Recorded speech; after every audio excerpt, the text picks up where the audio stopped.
Occasion वगैरह होता है तो एक मंगलाचरण की जरूरत पड़ती है, जिसमें मंगल कामना की जाती है। किसी भी घर में कोई भी पूजा होती है तो शुरू में एक मंगलाचरण होना ही चाहिए। कोई कार्यक्रम है उसमें भी लोग मंगलाचरण के लिए बोलते हैं। तो मंगलाचरण के लिए कोई भी श्लोक वगैरह गाया जा सकता है, ठीक है। सभी वेद पाठ करे कोई जरूरी नहीं है, जिसको आता है वो करता है, नहीं करता है तो कम से कम एक श्लोक कम गा करके भी मंगलाचरण किया जा सकता है। मंगलाचरण में भगवान का स्मरण करना बहुत ज्यादा जरूरी है। ठीक है, बच्चे बैठ जाओ, हो जाए, ठीक है, बस ओके। शांताकारं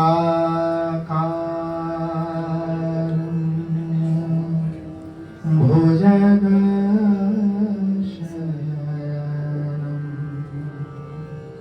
पद्मनाभं सुरेशम्।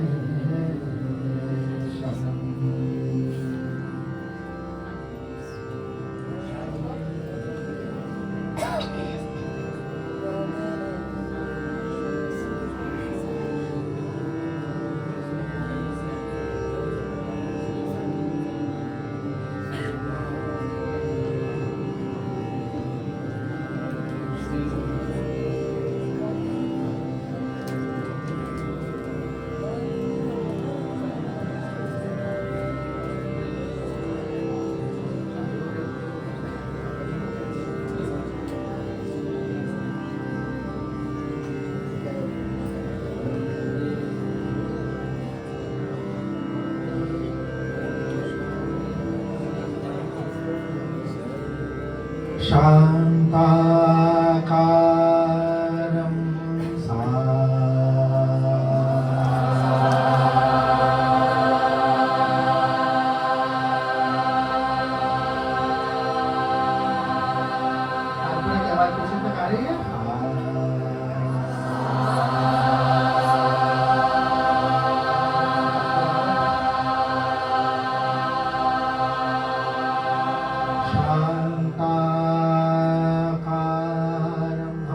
कोई राग गाते हैं अक्सर, मैं तो हमेशा ही करता हूँ, हमारे कई विद्यार्थी करते हैं, कुछ नहीं भी करते, हम किसी को जबरदस्ती तो करते हैं।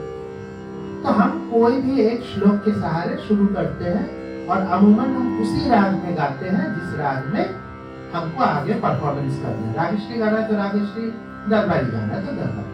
और साथ में इस बात का ख्याल रखते हैं कि सामने जो देवता की मूर्ति हमारे पास मौजूद अगर है तो उसको स्मरण करें, या किसी का घर बन रहा है उसलिए गा रहे हैं तो उस हिसाब से उसका श्लोक का चयन करें। कहीं एक साथ कम्युनिटी का कुछ है तो वहाँ करें। तो अलग अलग ओकेजन्स के लिए हमारे पास अलग अलग कुछ श्लोक है।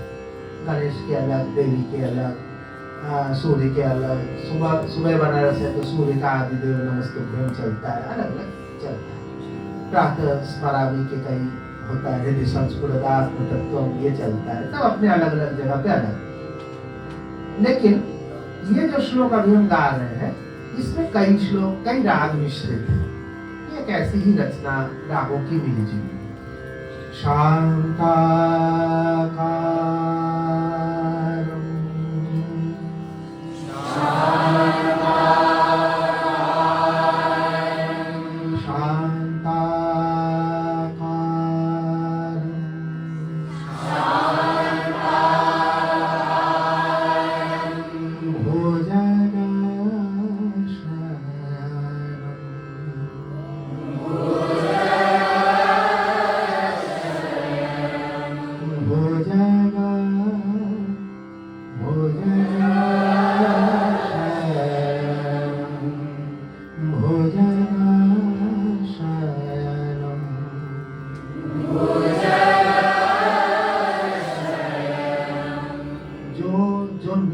पाते हैं ना लोग, जैसे यूजीसी नेट है या जेआरएफ है, तो अक्सर लोग ये बहुत कहते हुए सुना है तो मेरा 3 नंबर से रह गया, मेरा 4 नंबर मिल जाता तो होता, 1% से रह गया, आधा % से रह गया। आधा 1% से ही रहता है लोगों का, 1% आधा %, 3 नंबर 2 नंबर से ही होता है। क्योंकि एक्स्ट्राऑर्डिनरी जो होता है और जो दूसरा होता है वो ऑर्डिनरी में उतने ही का अंतर होता है, उससे ज्यादा कर। अब कोई अगर एकदम बेकार नंबर पाए उनकी बात छोड़ो, तो दौड़ में ही शामिल नहीं है। इसलिए गाने की क्वालिटी में उतनी उतनी चीजों का ध्यान रखना बहुत जरूरी है। वही इतनी चीजें ही किसी को टॉप पोजीशन या बॉटम में ले जाता है क्वालिटी वाइज। नाम किसका होगा वो नहीं, वो कोई इश्यू नहीं है, वो तो जिसका जैसा नसीब है वो पाता है, वो छोड़ दो उसको। लेकिन भोजगा इसकी बारीकी देखो, भोजगा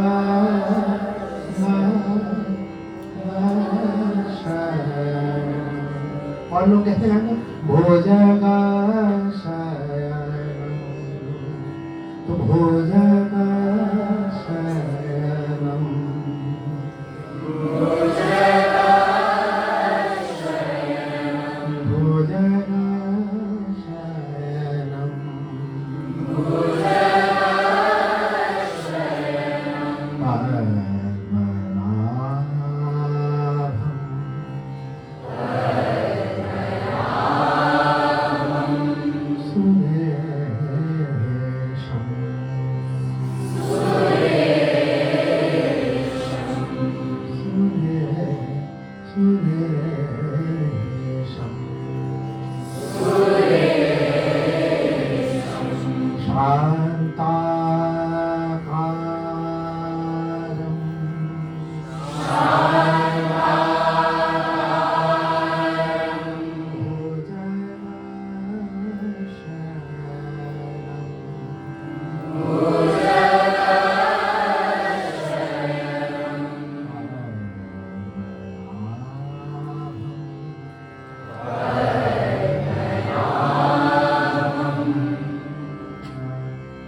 कलावती, कहीं थोड़ा भीम, फिर आते आते फिर घूम करके चला है, लास्ट में वसंत से खत्म।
विलंबित हमने बनाया हुआ है श्रीमद नारायण दरबार करके। हाँ, तो वो तो जो अपने अपने बैचेस में सीखे भी हैं लोग, और जो नहीं सीखे वो आगे आके कभी सीखे। वसंत का समय आता है तो हम लोग कई बैचेस में वसंत सिखाते हैं। तो इसको एक बार तुम लोग पूरा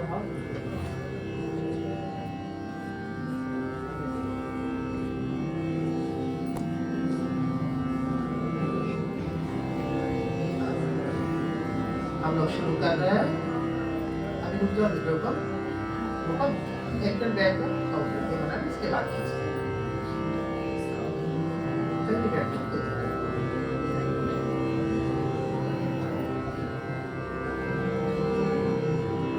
शुरू करना।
बहुत सुंदर तुमने बताया। रामकृष्ण मिशन से हम थोड़ा जुड़े हुए थे, एक समय में बहुत ज्यादा रेगुलर जाते थे, लगभग रोज ही जाते थे, शाम को आरती होती थी। तो वहाँ पे एक बहुत कॉमन श्लोक है, सभी जानते भी इसमें से बहुत सारे लोग, वो वहाँ पे जो उनकी आरतियां हैं उनके बाद वो जरूर गाया जाता था। ऐसे वहाँ पे जो भी आरती गाई जा रही वो शायद हमारी जानकारी के पहले तीनों ही विवेकानंद जी के ही लिखी हुई है, संस्कृत के ही है। खंडन भव बंधन वाला, थोड़ा बांग्ला थोड़ा संस्कृत मिला हुआ है, संस्कृत निष्ठ बांग्ला है। उसके बाद एक प्रकृति परमाम और तीसरा हो गया ओम ह्रीम ढितम, तीनों ही। तो वो रोज हम लोग सुनते सुनते याद भी हो जाता था और रोज आरती भी हो जाती थी। तो वहां पे फिर इसके बाद आता था, ये श्लोक भी लगभग सभी को पता है लेकिन ये बहुत अच्छा नहीं है, ये राग बिहाग में है पूरी तरह से। सर्वमंगला मांगल्ये शिवे सर्वार्थ साधिके शरण्ये त्र्यंबके गौरी नारायणे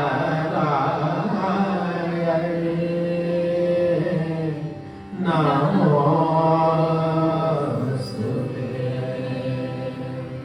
सृष्टि स्थिति विनाशनम्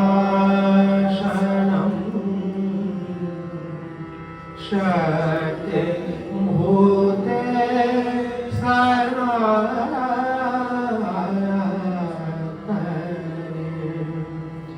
गुणाश्रये गुणामये नारायणे नमोस्तुते। शरणागत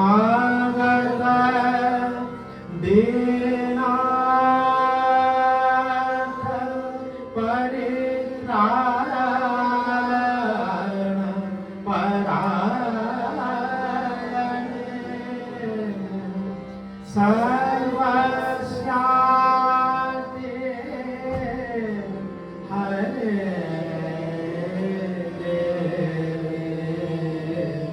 नारायणे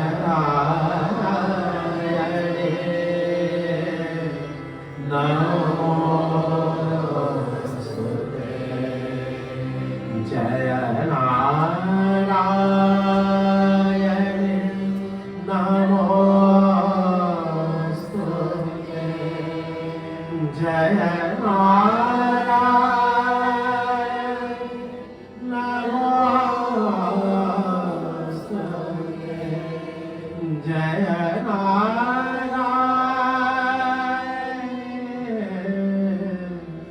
नमोस्तुते।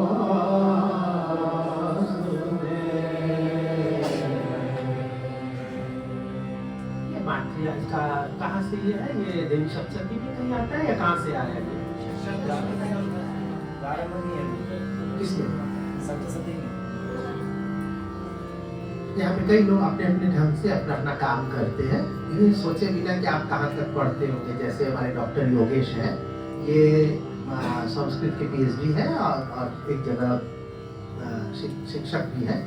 तो ये आप लगभग रोज ही, इफ नॉट रोज, एक दो दिन छोड़कर भी कोई भी एक श्लोक उठाते हैं कहीं से भी, महाभारत से, कभी इससे कभी उससे, उसका अर्थ लिख करके सबको एक डाल देते। ये भी है, अपना काम करते थे सब, कोई ना कोई कुछ ना कुछ करता है, अच्छा करने की कोशिश करता है।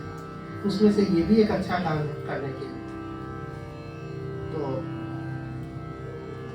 सबको अपने अपने स्थान पे कुछ ना कुछ करते रहने में ही उसके मानव जीवन की सार्थकता है। इसको सीखते हैं, ज्यादातर लोग का देख रहे आ ही रहा है, सबसे ज्यादा तो देवांगना को आ रहा है। तुम जानती हो क्या औषध में कहाँ होते, कहाँ सुनती है, कहाँ पे? घर में। ये सब बच्चों को याद कराती है उनकी माता जी, जिस वजह से इसकी मेमोरी इतनी शार्प है ना? देवांगनी की मम्मी कितना अच्छा काम किए बताइए। उसको पूरा का पूरा श्लोक पूरे स्वर के साथ याद है, पूरा हमसे पहले वो गा रहे हैं। ये सबसे ही उसका मेमोरी इतना शार्प हुआ है। संस्कृत का श्लोक का याद करना बेहद जरूरी, जितना याद करोगे तुम्हें फायदा ही करेगा। चलो, सर्वमंगला, चलो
ऊ को दोनों लेकर के बोलते हैं। हाँ, गौरे नारायणे नारायणे नमोस्तुते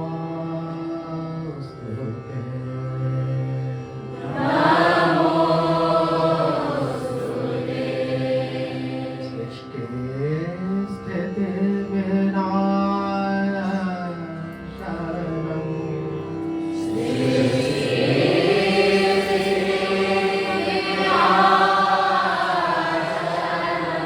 सृष्टि स्थिति विनाशनम्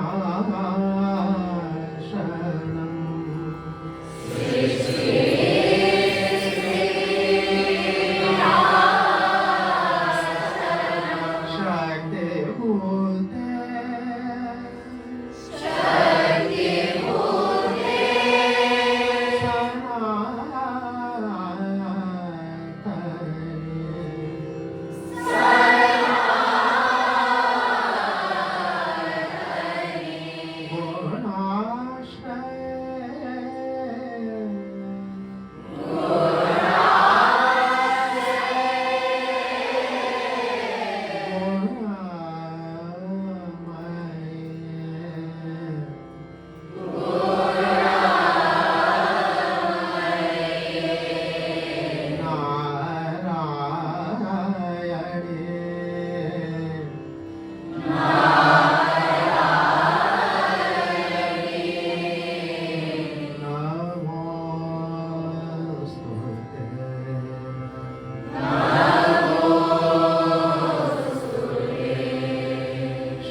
करेक्शन कर लेना। हाँ,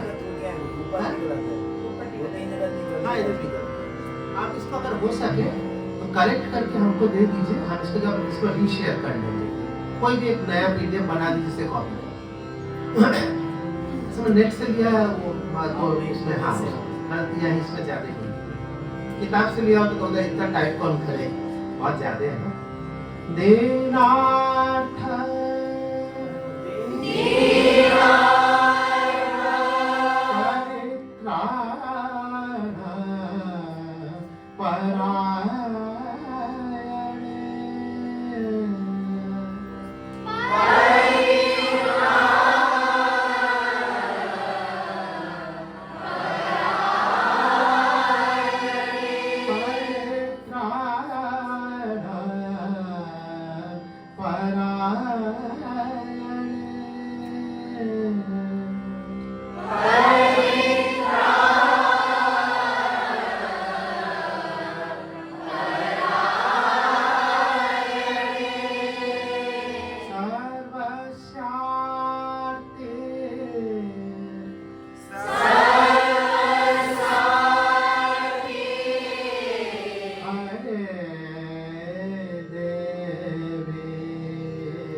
ये श्लोक भी और इसके गाने का अंदाज भी, ये माँ के करुणा रूप को आगे उसको प्रोजेक्ट करता है।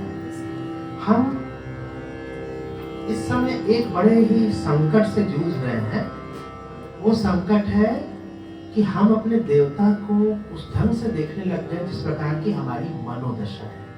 हमारी मनोदशा में इतने बेचैनी है कि हम देवता को भी वैसे ही देखने लग गए हैं। ये बात मैंने अमेरिका में बताया था, मेरे वीडियो में लगा होगा देखना। हमको पता नहीं था कि मेरे सुनने वाले कौन है। संजोग की बात है, हमको जिसने बुलाया था उसका नाम स्कॉट वो था, वो अमेरिकन था। उसके घर में था, तो घर में उसने अमीर खुसरो के फोटो लगाए हुए थे और वो कव्वाली और सूफी को, वो उसका अपना सूफी का अपना ग्रुप था और वो सूफी संगीत बोलता था। हिंदी बहुत अच्छी बोलता था, उर्दू निष्ठ बोलता था, उर्दू से जुड़ी हुई हिंदी बोलता था, हिंदी भी जिसको बोलते हैं। तो वो बोलता था, सब कुछ था, हिंदी में बात करता था, अच्छे अच्छे हारमोनियम घर में थे, सुंदर। उसको तो उसके काफी दोस्त आए हुए थे। संजोग की बात, उसमें 80% जो थे वो इंडियन थे। ये अटलांटा की बात है। तो अटलांटा में वो एक अलग कम्युनिटी थी जिसने हमको गाने के लिए बुलाया था। तो वो उनके घर का ही एक तरह से वो जगह था, हमारे मेन प्रोग्राम से या अतिरिक्त एडिशनल प्रोग्राम। तो हम उसको घर में गाने के लिए गए, समझ ले कोर्स से। तो सितार हुआ, उसके बाद हमारा गाना और जयंतिका सबसे पहले था। तो मैंने उनको वहाँ पे हियर में सिया राम जो हमारी बिहार की बंदिश है, मैं समझा मुझे इंडियन लोग कौन है क्या मुझे को पता नहीं। मैं उनसे मिला था पहले, ज्यादातर लोग मेरे अनजाने। तो मैंने वहाँ पे जो मेरे साथ तबला बजाया था उनका नाम था आंजनेय मतिपाटला नलो है, वो तो मैंने हनुमान जी का नाम। तो पता नहीं क्यों हमको बिहार करने की इच्छा हुई, हियर में सिया राम। और मैं लगा उनको कुछ बातें ही सब बताने हनुमान जी के बारे में, बिना जाने कि कौन लोग हैं। बाद में पता चला वो सभी मुसलमान थे। इतने ध्यान से सब सुन रहे थे, इतने ध्यान से सब सुन रहे थे। आश्चर्य होता है कि कौन सी दुनिया है ये, और हम किस दुनिया में कभी कभी अपने आप को पा रहे हैं। वो कौन सी दुनिया है, ये कौन सी दुनिया है। तो जो अच्छाइयां हैं मैं तो तारीफ करूंगा ही, बुराइयां भी है मेरे पास, पता नहीं, ऐसी बात नहीं। लेकिन हम वहां पे क्या लेने गए हैं, फूल चुनने गए हैं या कांटे, या फूल कांटे चुनने गए या कीचड़ में सड़ने गए हैं, ये तो हमारे ऊपर है। किसी से पूछो कि कल बारिश होता है तो आनंद आया, अभी बारिश होगी तो आनंद आएगा कि नहीं? कुछ लोगों को दिक्कत है। अरे पूछो मैं, पूरा सड़क कीचड़ से भरा हुआ, गाड़ी हमारे जगह पूरी गंदी हो गई, आके धोए, पैर हमारा गंदा था, चप्पल। अरे यार उसकी अच्छाई देखो ना, बारिश की, कीचड़ तो हो गई। तो कीचड़ देखे या बारिश की अच्छाई देखे? वहाँ गरजते हुए बादल दिखाई दे रहे, यहाँ कीचड़ दिखाई दे रहे। किसी को सड़क पे जो है उस समय कुछ और नहीं दिख रहा है, इनका मेन होल जाम हो गया और दिख रहा है। अभी तो अपना अपना नजरिया है। हम वहाँ वो देखने गए थे, तो देखा हमने कि इतने ध्यान से सारे लोग सुने। उनको मैं हियर में सिया राम समझा रहा था, हियर में सिया राम बिदारी। तो उसकी कथा हमारे ज्यादातर लोगों को पता है, हम वो दोहराते हैं, जानबूझ के दोहराते हैं। क्यों दोहराते हैं वो भी हम बताएं। हनुमान जी को इस समय जैसा पोर्ट्रे किया जाता है, वो हनुमान जी का एक रूप है। हनुमान जी को हम उस रूप में देखने के लिए अभ्यस्त होते चले जा रहे हैं जिसमें उनके 6 पैक्स हैं। जितना हमारा पूरा बॉडी है उतना तो उनके एक हाथ बनाए जाते हैं, ये पूरा लगता है कि मसल बाहर फट के निकल जाएगा। और गधा क्या पकड़े, जैसे लग रहा है कि बस इजराइल वाले लड़ाई में उनकी ओर से आ जाए तो ईरान का पूरा, तो बड़ा विचित्र दृश्य दिखाई देता है। भगवान राम जब देखो तब धनुष लेके मारने के लिए उतारे, कृष्ण भी सुदर्शन चक्र लेके लड़ने पर उतारे। हमारे वो बांसुरी वाले कृष्ण कहाँ चले गए, जो राधा के साथ बैठ करके रास लीला में उन्होंने इतने सारे लोगों को प्रेम सिखाया, वो कहाँ चले? हमारे वो हनुमान जी कहाँ चले गए, जो जिन्होंने केवल सीता जी का चरण ही देखा है, केवल बस ऐसे ही एक पैर ऐसे करके बैठे हुए हैं, हर चित्र में दिखाई देता है।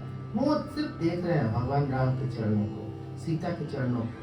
सर उठा के देखने लायक उनके अंदर वो क्षमता नहीं है कि वो अपने मालिक का उसकी ओर सर उठा के देख ले कि हाँ बताइए किसको मारना है। ये थोड़ी है सब चीज में। हम इतना गलत पोर्ट्री करते चले जा रहे हैं। राम जी एकदम, अरे वो गिलहरी को जो पीछे से ऐसे किए, उसको आशीर्वाद दी, वो ना रूप कहाँ चला गया? ये करुणा कहाँ गया? प्रेम कहाँ गया? और वो दास भाव कहाँ चला गया? तो मैं उनको वही समझा रहा था। स्टोरी सुन रहे, वो जाते लोग सब वहाँ पे 40 साल 45 साल 50 साल के रहने वाले लोग हैं, एजेड लोग ज्यादा थे, कम उम्र के भी लोग थे लेकिन एजेड ज्यादा थे। तो उन मुसलमान लोगों को भी मैंने समझाया, उनको मैंने बताया कि हनुमान जी का एक रूप है। जब उनसे पूछा तो जब उनको किसी कारण से रामचंद्र जी अपने गले से माला निकाल के पहनाते हैं, मोती की माला, तो मोती की माला उनके गले में गई।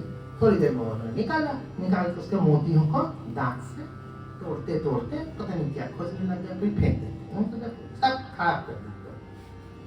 तो सीता जी पूछी क्या कर रहे हो हनुमान जी, तुम क्या कर रहे हो? तो बोले कि मैं देख रहा हूँ कि इसमें आपकी छवि है कि नहीं। मतलब बोले अगर इसमें छवि नहीं तो ये मेरे किस काम की है? जिसमें आप नहीं हो उन्होंने किस काम का है? क्या भाव है? उनके कोई काम का नहीं। जब उसमें प्रभु नहीं है तो बेकार है, वो छोड़ के फेंक रहे थे उसको। तो सीता जी भी आ गई वो अपने हिसाब से, उन्होंने बोली कि इतनी बड़ी काया है, किस काम की है? एकदम लंबे चौड़े पूरा पूंछ सहित, ये किस काम का है? इसमें है क्या हम लोग? बोले बिल्कुल है। अब सीता जी बिल्कुल है, मतलब है कि हमारे अंदर है। कैसे? बाकी मैं दिखाता हूँ। हाथ से पसीना फाड़ कर उन्होंने हृदय विदार करके दिखाया, और उसमें भगवान राम और सीता ये भाव कहाँ चला गया हमारा? इसको कथा में समझिए। कोई जरूरी नहीं है कि इसको हम मान लेके ऐसा ही हुआ होगा, आप विश्वास करें साइंस, इसलिए नहीं होता है। इस कथा का भाव देखिए, भाव देखिए, हमारे अंदर हम क्या सोचना देखना चाह रहे हैं, हम किस चीज में क्या पाना चाह रहे हैं। इस भाव के हनुमान जी हमारे कहाँ चले गए? ये कौन से भाव वाले हनुमान जी का एकदम पूरा राक्षसी चेहरा देख करके दिखाया था। ये रावण आजकल का, उसके आगे जो है राक्षस कम दिखता है, हनुमान जी ज्यादा राक्षस दिखते हैं। हर एक के टी शर्ट पे बना है आजकल, हर एक झंडे में वही दिखाई दे रहे हैं। मैं गलत कर रहा हूँ? ये हनुमान जी का, क्यों हमको ऐसे ही हनुमान जी चाहिए? क्यों हमको बांसुरी वाले कृष्ण नहीं चाहिए? हम क्यों नहीं राधा के बगल में श्याम है उसको, जो कि उनके साथ एकात्म है, वो क्यों नहीं चाहिए? हमें वो राम करुणा वाले, जिनके चेहरे से करुणा से बोलते हैं तो उनके लगता है दया और करुणा उनकी आंखों से बरस रहा, वो राम क्यों नहीं चाहिए? क्योंकि हम खुद वैसे राक्षसी प्रवृत्ति के होते जा रहे हैं। हम गेम खेलते हैं तो सिर्फ खून वाले चलने वाले, सिनेमा देखते हैं तो हर एक में सिर्फ आग बरसता है, गोला बरसता है, सब कुछ होता है। हम उन्हीं वीडियोस को घुमा घुमा के देखते हैं, 241 लोग कैसे जल मरे, और उसमें हमारी करुणा कम है। वो एक तरह की क्या है उसके अंदर हमारे बस यही कि हम देखना चाहते हैं कैसे जल के मर गए सब, किसकी बॉडी कैसे टेढ़ी दिख रही है, वो दिख रही है। तो जो दिख रहा है वो उसको आप इनकार नहीं कर सकते, वो यथार्थ है। आपको शत्रुओं से लड़ना है, ये इनसे इनकार नहीं है, लेकिन हमारे अंदर उस करुणा को, प्रेम को, दया को, स्नेह को, भाईचारे को, इन चीजों को कायम रखना पड़ेगा। नहीं रखेंगे तो हम देव नहीं रह जाएंगे, हम दानव हो जाएंगे। मेरा नाम हो जाएगा दानवाशीष देव, ठीक है? देवाशीष खत्म, दानवाशीष देव, ठीक है ना? अच्छा नाम है। चार देखो सब डंडा लेके दौड़ाएंगे तुम लोग, याद नहीं किया ना? मार डंडा, जितने दांत है सब तोड़ दूंगा। हाँ, जो बचे वो भी तोड़ दूंगा। इसी के साथ आज का प्रवचन समाप्त होता है। उधर मोरारी बाबू ने अपनी राम कथा कह रहा है, मैं भी कुछ कह रहा था। मेरी अपनी छोटी सी जुबान में जो मैं छोटी सी बुद्धि से समझा पाया, अगर इस बात से कुछ समझ में आए तुम लोगों को, इसको करना। हमारा संगीत इसी स्नेह के भरोसे है, इसी प्रेम के भरोसे है। अगर ये नहीं है, लड़ाई में बंदूक लेकर के आप गाना नहीं कर सकते। उसके लिए आपको प्रेम स्नेह चाहिए। हमको कृष्ण के वही बांसुरी वाले लोग चाहिए, जिनके अभी आप सिखा रहे तो उनको मैंने बताया, ये भाव की बात है। मैं लास्ट बात अब 1 मिनट में खत्म कर रहा हूँ।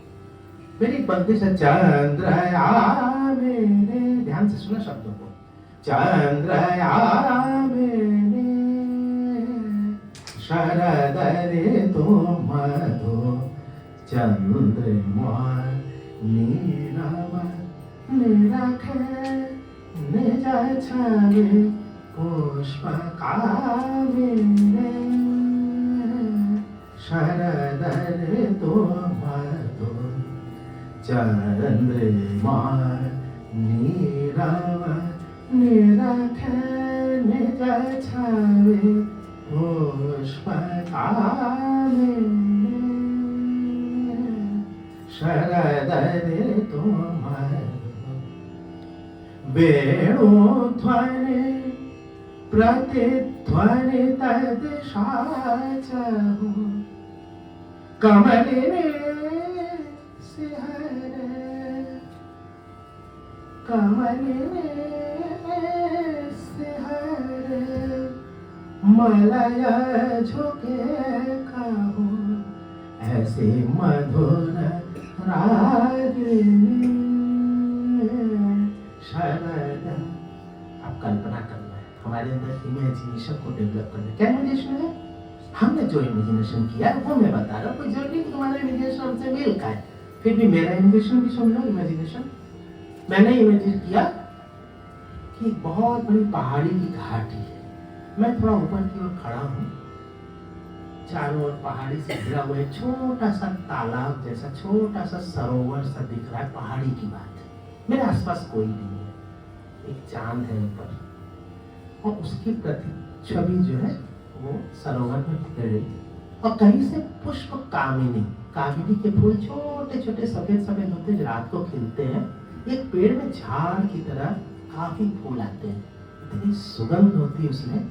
तो पुष्प कामिनी जो है चमकदार सफेद, वो भी ऐसे वाले सफेद नहीं, उसी चांदनी की रोशनी में जो दिखाई देगा वो, और वो चारों ओर से वो चल रही है, हवा बह रही है, उसमें जो सरोवर में कमल है, मेरे आसपास कोई नहीं है, वो कमल से हल्के हल्के सिहरन हिल रहे हैं। वही कमल बस ऐसे मलय जब उसमें है तो वो खिले तो नहीं है, रात को खिलेंगे कहाँ से, लेकिन वो थोड़े थोड़े से हिल रहे हैं कमल के, मलय हवा चल रही है। उसमें चांद जो है नीरव चुपचाप अपनी छवि, पूर्ण चंद्र है, वो अपनी छवि सरोवर में खुद ही देखते सोचे कितनी सुंदर, मेरी अपनी छवि कितनी खूबसूरत है। वो पुष्प कामिनी में अपने को उस रोशनी को देख रही। आगे उसी का वेणु ध्वनि प्रतिध्वनि तो दिशा चाहूं कमलिनी सिहरे मलय झुके कहूं। ऐसी तो लग रहा है कि जैसे कोई एक पूरा राग वहां पे रागिनी चल रहा है, उस संगीत में वेणु बज रहा है चारों ओर, पहाड़ों से उसकी आवाज टकरा के आ रही है और मैं उसके बीच में एकांत खड़ा होकर उस प्रकृति के निसर्ग के नैसर्गिक स्वर्गीय आनंद अपने अंदर समाहित करता हूँ। बस